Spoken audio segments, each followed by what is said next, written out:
ನಮಸ್ಕಾರ ವೀಕ್ಷಕರೇ. ಭಾರತ ಎಂದರೆ ಕೇವಲ ಒಂದು ದೇಶವಲ್ಲ, ಅದು ಸಾವಿರಾರು ವರ್ಷಗಳ ಸಂಸ್ಕೃತಿ, ಪರಂಪರೆ ಮತ್ತು ಇತಿಹಾಸವನ್ನು ಹೊಂದಿರುವ ನಾಡು. ಇಲ್ಲಿ ಪ್ರತಿಯೊಂದು ಕಲ್ಲು ಒಂದು ಕತೆ ಹೇಳುತ್ತದೆ, ಪ್ರತಿಯೊಂದು ನದಿ ಪವಿತ್ರತೆಯ ಪ್ರತೀಕವಾಗಿದೆ, ಪ್ರತಿಯೊಂದು ನಗರ ತನ್ನದೇ ಆದ ಆತ್ಮವನ್ನು ಹೊಂದಿದೆ. ವೀಕ್ಷಕರೇ, ಭಾರತದ 5 ಅತ್ಯಂತ ಜನಪ್ರಿಯ ಪ್ರವಾಸಿ ಆಕರ್ಷಣಾ ಲೋಕಕ್ಕೆ ನಮ್ಮ ಈ ವಿಡಿಯೋದ ಪ್ರಯಾಣವನ್ನು ಪ್ರಾರಂಭಿಸೋಣ. ಅದಕ್ಕೂ ಮೊದಲು ನಮ್ಮ ಮಾಯಾಲೋಕ ಚಾನಲನ್ನು ಸಬ್ಸ್ಕ್ರೈಬ್ ಮಾಡಿಕೊಂಡು ಪಕ್ಕದಲ್ಲಿರುವ ಬೆಲ್ ಐಕನ್ನ ಪ್ರೆಸ್ ಮಾಡೋದನ್ನು ಮರಿಬೇಡಿ. ಮೊದಲ ಸ್ಥಳ ಲಡಾಖ್. ಭಾರತದ ಅತ್ಯಂತ ಜನಪ್ರಿಯ ಪ್ರವಾಸಿ ತಾಣ. ನೇಪಾಳದ ಅತ್ಯಂತ ಜನಪ್ರಿಯ ಪ್ರವಾಸಿ ತಾಣಗಳಲ್ಲಿ ಒಂದಾಗಿದೆ. ಲಡಾಖ್ ಪರ್ವತಗಳು ಉತ್ತರ ಭಾರತದ ಹಿಮಾಲಯದಲ್ಲಿದೆ. ಈ ಪ್ರದೇಶವು ಭಾರತದ ಅತಿ ಎತ್ತರದ ಪ್ರಸ್ಥಭೂಮಿಯಾಗಿದೆ ಮತ್ತು ಕಡಿಮೆ ಅನ್ವೇಷಿಸಲಾದ ಹಿಮಾಲಯ ಪ್ರದೇಶಗಳಲ್ಲಿ ಒಂದಾಗಿದೆ. ನೀವು ಲಡಾಖ್ಗೆ ಬಂದಾಗ ಜನರು ಇದನ್ನು ಲಿಟಲ್ ಟಿಬೆಟ್ ಎಂದು ಏಕೆ ಕರೆಯುತ್ತಾರೆ ಎಂಬುದು ನಿಮಗೆ ಅರ್ಥವಾಗುತ್ತದೆ. ವಾಸ್ತವವಾಗಿ ಲಡಾಖ್ ಭಾರತದ ಯಾವುದೇ ಭಾಗಕ್ಕಿಂತ ಟಿಬೆಟ್ನಂತಿದೆ. ಇದು ಪ್ರಸಿದ್ಧ ಪ್ರಾಚೀನ ರೇಷ್ಮೆ ರಸ್ತೆಯ ಒಂದು ಭಾಗವಾಗಿದೆ. ಪ್ರಾಚೀನ ಕಾಲದಿಂದಲೂ ಲಡಾಖ್ ಹಿಮಾಲಯದಲ್ಲಿ ಒಂದು ಪ್ರಮುಖ ಕಾರ್ಯತಂತ್ರದ ಬಿಂದುವಾಗಿ ಕಾರ್ಯನಿರ್ವಹಿಸುತ್ತಿದೆ. ಹೆಚ್ಚುವರಿಯಾಗಿ ಬೌದ್ಧ ಧರ್ಮವು ಭಾರತದಿಂದ ಲಡಾಖ್ ಹಿಮಾಲಯದ ಮೂಲಕ ಟಿಬೆಟ್ ಅನ್ನ ಪ್ರವೇಶಿಸಿದೆ ಎಂದು ನಂಬಲಾಗಿದೆ. 3500 ಮೀಟರ್ ಎತ್ತರದಲ್ಲಿರುವ ಲಡಾಖ್ನ ರಾಜಧಾನಿ ಲೇಹದಲ್ಲಿ ಬೌದ್ಧ ಧರ್ಮದ ಪ್ರಭಾವವನ್ನು ನೀವು ನೋಡಬಹುದು. ಮುಂದಿನ ಸ್ಥಳ ಭಾರತದ ಟಾಪ್ ಪ್ರವಾಸಿ ತಾಣಗಳಲ್ಲಿ ಅಗ್ರ ಸ್ಥಾನದಲ್ಲಿರುವ ತಾಜ್ ಮಹಲ್. ಮೊಘಲ ಕಲೆಯ ಪರಮೋನ್ನತ ನಿದರ್ಶನವಾಗಿದೆ. ಅದರ ಶ್ವೇತ ಮಾರ್ಬಲ್ ಗೋಡೆಗಳು, ಸಮಮಿತಿಯ ವಿನ್ಯಾಸ ಮತ್ತು ಅಚ್ಚುಕಟ್ಟಾದ ಕಲಾತ್ಮಕ ಕೌಶಲ್ಯವು ಇಂಡೋ ಇಸ್ಲಾಮಿಕ್ ವಾಸ್ತುಶಿಲ್ಪದ ಶ್ರೇಷ್ಠತೆಯನ್ನು ಪ್ರತಿಬಿಂಬಿಸುತ್ತದೆ. ವಿಶ್ವದ ಅತ್ಯಂತ ಪ್ರಸಿದ್ಧ ಕಟ್ಟಡಗಳಲ್ಲಿ ಒಂದಾದ ಈ ಅದ್ಭುತ ಸ್ಮಾರಕವು ಸೌಂದರ್ಯ, ಶ್ರದ್ಧೆ ಮತ್ತು ಪ್ರೀತಿಯ ಸಮಗ್ರತೆಯ ಸಂಕೇತವಾಗಿದೆ. 17ನೇ ಶತಮಾನದಲ್ಲಿ ನಿರ್ಮಿಸಲ್ಪಟ್ಟ ಈ ಸ್ಮಾರಕವು 5ನೇ ಮೊಘಲ ಚಕ್ರವರ್ತಿಯಾದ ಶಹಜಾನ್ ತನ್ನ ಪ್ರಿಯ ಪತ್ನಿ ಮಮ್ತಾಜ್ ಬೇಗಂ ಅವರ ಸ್ಮರಣಾರ್ಥಕವಾಗಿ ನಿರ್ಮಿಸಿದ್ದಾರೆ ಮತ್ತು ಅವರ ಅಚಲ ಪ್ರೇಮದ ನೆನಪು ತಾಜ್ ಮಹಲ್ನ ಪ್ರತಿಯೊಂದು ಕಲ್ಲಿನಲ್ಲೂ ಜೀವಂತವಾಗಿದೆ. ಬೆಳಗಿನ ಸೂರ್ಯೋದಯದಲ್ಲಿ ಅದು ಬಂಗಾರದ ಬಣ್ಣದಲ್ಲಿ ಮಿನುಗುತ್ತದೆ ಮತ್ತು ಮಧ್ಯಾಹ್ನ ಅದು ಹಾಲಿನಂತೆ ಬೆಳಗುತ್ತದೆ. ರಾತ್ರಿ ಚಂದ್ರನ ಬೆಳಕಿನಲ್ಲಿ ಒಂದು ಮೌನ ಕಾವ್ಯವಾಗುತ್ತದೆ. ಇದೇ ತಾಜ್ ಮಹಲ್ನ ಮಂತ್ರ ಮುಗ್ಧ ಮರಳು. ತಾಜ್ ಮಹಲ್ ಅನ್ನು ವಿಶ್ವದ 7 ಅದ್ಭುತಗಳಲ್ಲಿ ಒಂದಾಗಿ ಘೋಷಿಸಲಾಗಿದೆ ಮತ್ತು ಅದರ ಸೌಂದರ್ಯ ಪ್ರಪಂಚದ ನೂರಾರು ಜನರನ್ನ ಆಕರ್ಷಣೆ ಮಾಡುತ್ತಿದೆ. ಪ್ರತಿ ವರ್ಷ ಲಕ್ಷಾಂತರ ಪ್ರವಾಸಿಗರು ಇಲ್ಲಿಗೆ ಬಂದು ಪ್ರೇಮದ ಶಾಶ್ವತ ಕಾವ್ಯವನ್ನ ಕಣ್ತುಂಬಿಕೊಳ್ಳುತ್ತಾರೆ.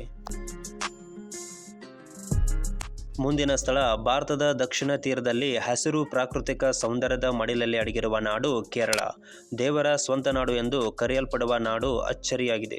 ಇದು ಭಾರತದ ಅತ್ಯಂತ ಜನಪ್ರಿಯ ಪ್ರವಾಸಿ ತಾಣಗಳಲ್ಲಿ ಒಂದಾಗಿದ್ದು, ಅದರ ಮನಮೋಹಕ ಹಿನ್ನೀರುಗಳು, ಹಸಿರು ಬೆಟ್ಟಗಳು ಮತ್ತು ಸುಂದರ ಕಡಲ ತೀರಗಳಿಗಾಗಿ ಪ್ರಸಿದ್ಧಿಯಾಗಿದೆ.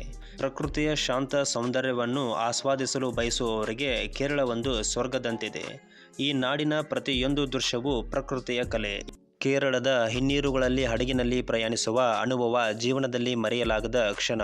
ಪ್ರಕೃತಿಯ ಜೊತೆ ಶಾಂತವಾಗಿ ಮಿಲನಗೊಳ್ಳುವ ಅನುಭವ, ಬೆಟ್ಟಗಳ ತಂಪಾದ ಗಾಳಿ, ಕಡಲ ತೀರ, ಮೃದುವಾದ ಅಲೆಗಳು ಮತ್ತು ಹಸಿರು ಕಾಡಿನ ನಿಶ್ಶಬ್ದತೆ ಇವೆಲ್ಲವೂ ಕೇರಳವನ್ನು ಭಾರತದ ನಿಜವಾದ ಆಭರಣವಾಗಿಸಿದೆ. ಮುಂದಿನ ಸ್ಥಳ ಭಾರತದ ಹೃದಯ ಭಾಗದಲ್ಲಿರುವ ಖಜುರಾಹೋ. ಕಲೆ, ಶಿಲ್ಪ ಮತ್ತು ಭಾವನೆಗಳ ಮೌನ ಸಂಭಾಷಣೆಯ ನಾಡಾಗಿದೆ. ಇದು ಭಾರತದ ಅತ್ಯಂತ ಆಕರ್ಷಕ ತಾಣಗಳಲ್ಲಿ ಒಂದಾಗಿ ಪ್ರಸಿದ್ಧಿಯಾಗಿದೆ. ಇಲ್ಲಿರುವ ದೇವಾಲಯಗಳು ವಾಸ್ತುಶಿಲ್ಪ ಮತ್ತು ಶಿಲ್ಪಕಲೆಯ ಅದ್ಭುತ ಸಂಯೋಜನೆ. ಕಣ್ಣಲ್ಲಿ ಹೆಪ್ಪುಗಟ್ಟಿದ ಖಜುರಾಹೋದ ಶಿಲ್ಪಗಳು ಕೇವಲ ಕಾಮ ಪ್ರಚೋದಕ ಕಲೆಯಲ್ಲ, ಅವು ಪ್ರೇಮ, ಜೀವನ ಮತ್ತು ಮಾನವನ ಭಾವನೆಗಳ ಕಾವ್ಯಮಯ ಅಭಿವ್ಯಕ್ತಿಯಾಗಿದೆ. ಚಂದೇಲ ರಾಜವಂಶದ ಕಾಲದಲ್ಲಿ ನಿರ್ಮಿಸಲಾದ ಈ ದೇವಾಲಯಗಳು ಹಿಂದೂ ಧರ್ಮದ ಅತ್ಯಂತ ಗೌರವಾನ್ವಿತ ದೇವರುಗಳಿಗೆ ಸಮರ್ಪಿಸಲಾಗಿದೆ. ಭಾರತದ ಸೌಂದರ್ಯಶಾಸ್ತ್ರದ ತತ್ವವನ್ನು ಜೀವಂತವಾಗಿ ಪ್ರತಿಬಿಂಬಿಸುತ್ತದೆ. ಖಜುರಾಹೋ ಕೇವಲ ದೇವಾಲಯಗಳ ಸಮೂಹವಲ್ಲ, ಇದು ಭಾರತ ಸಂಸ್ಕೃತಿಯ ಮತ್ತು ಕಲಾತ್ಮಕ ಆತ್ಮದ ನಿಜವಾದ ಪ್ರತೀಕವಾಗಿದೆ. ಮುಂದಿನ ಸ್ಥಳ ಭಾರತದ ಅತ್ಯಂತ ಪವಿತ್ರ ಮತ್ತು ಪ್ರಾಚೀನ ನಗರಗಳಲ್ಲಿ ಒಂದಾದ ವಾರಣಾಸಿ. ಸಾವಿರಾರು ವರ್ಷಗಳಿಂದ ನಂಬಿಕೆ ಮತ್ತು ಆತ್ಮ ಸಾಕ್ಷಾತ್ಕಾರದ ಕೇಂದ್ರವಾಗಿದೆ. ಸುಮಾರು 5000 ವರ್ಷಗಳ ಇತಿಹಾಸ ಹೊಂದಿರುವ ಈ ನಗರವನ್ನು ಕಾಶಿ ಮತ್ತು ಬನಾರಸ್ ಎಂದು ಕರೆಯಲಾಗುತ್ತದೆ. ಗಂಗಾ ನದಿಯ ತೀರದಲ್ಲಿ ನಿಂತಿರುವ ವಾರಣಾಸಿಯು ಜೀವನ ಮತ್ತು ಮರಣದ ತತ್ವಗಳನ್ನು ಒಗ್ಗೂಡಿಸುವ ಆಧ್ಯಾತ್ಮಿಕ ತಾಣವಾಗಿದೆ. ಈ ನಗರದ ಹೃದಯದಲ್ಲಿ ಸುಮಾರು 100ಕ್ಕೂ ಹೆಚ್ಚು ಘಾಟ್ಗಳಿವೆ. ಪ್ರತಿ ಘಾಟು ತನ್ನದೇ ಆದ ಕಥೆ ಮತ್ತು ಸಂಪ್ರದಾಯ ಪವಿತ್ರತೆಯನ್ನು ಹೊಂದಿದೆ. ಈ ಘಾಟ್ಗಳಲ್ಲಿ ಬೆಳಗಿನ ಸೂರ್ಯೋದಯದ ಸಮಯದಲ್ಲಿ ನಡೆಯುವ ಗಂಗಾ ಆರತಿ ನಿಜಕ್ಕೂ ಮನಮೋಹಕ ದೃಶ್ಯವಾಗಿದೆ. ಸಾವಿರಾರು ದೀಪಗಳ ಬೆಳಕಿನಲ್ಲಿ ಗಂಗೆಯ ತೀರ ಚಿನ್ನದಂತೆ ಹೊಳೆಯುತ್ತದೆ. ಮಂತ್ರೋದ್ಘೋಷಗಳು ಗಗನಕ್ಕೇರಿ ಮನಸ್ಸಿಗೆ ಶಾಂತಿ ನೀಡುತ್ತವೆ. ವಾರಣಾಸಿ ದೇವಾಲಯಗಳು ಮತ್ತು ಸಂಸ್ಕೃತಿಯು ಭಾರತದ ಆಧ್ಯಾತ್ಮಿಕ ಆತ್ಮವನ್ನು ಪ್ರತಿಬಿಂಬಿಸುತ್ತದೆ. ಇಲ್ಲಿ ಕಾಲ ನಿಂತಂತೆ ಕಾಣುತ್ತದೆ. ಪ್ರತಿಯೊಂದು ಬೀದಿಯು ಪುರಾಣಗಳ ಸುಗಂಧದಿಂದ ತುಂಬಿರುತ್ತದೆ. ಅದಕ್ಕೆ ವಾರಣಾಸಿಯನ್ನು ಭಾರತದ ಆತ್ಮದ ನಾಡು ಎಂದು ಕರೆಯುತ್ತಾರೆ. ಇವು ಭಾರತವನ್ನು ಪ್ರತಿನಿಧಿಸುವ 5 ಅದ್ಭುತ ಪ್ರವಾಸಿ ತಾಣಗಳು. ಪ್ರತಿ ಸ್ಥಳವು ತನ್ನದೇ ಆದ ಸಂಸ್ಕೃತಿ, ಇತಿಹಾಸ ಮತ್ತು ಸೌಂದರ್ಯವನ್ನು ಒಳಗೊಂಡಿದೆ. ಲಡಾಖ್ನ ಹಿಮ ಪರ್ವತಗಳಿಂದ ಹಿಡಿದು ವಾರಣಾಸಿಯ ಆಧ್ಯಾತ್ಮಿಕ ಘಾಟಿನವರೆಗೆ ಇದು ಕೇವಲ ಪ್ರವಾಸವಲ್ಲ, ಜೀವನವನ್ನೇ ಬದಲಾಯಿಸುವ ಅನುಭವ. ನೀವು ಈ ತಾಣಗಳಲ್ಲಿ ಯಾವುದಕ್ಕೆ ಹೋಗಲು ಇಷ್ಟಪಡುತ್ತೀರಿ? ಕಮೆಂಟಲ್ಲಿ ತಿಳಿಸಿ. ಧನ್ಯವಾದಗಳು.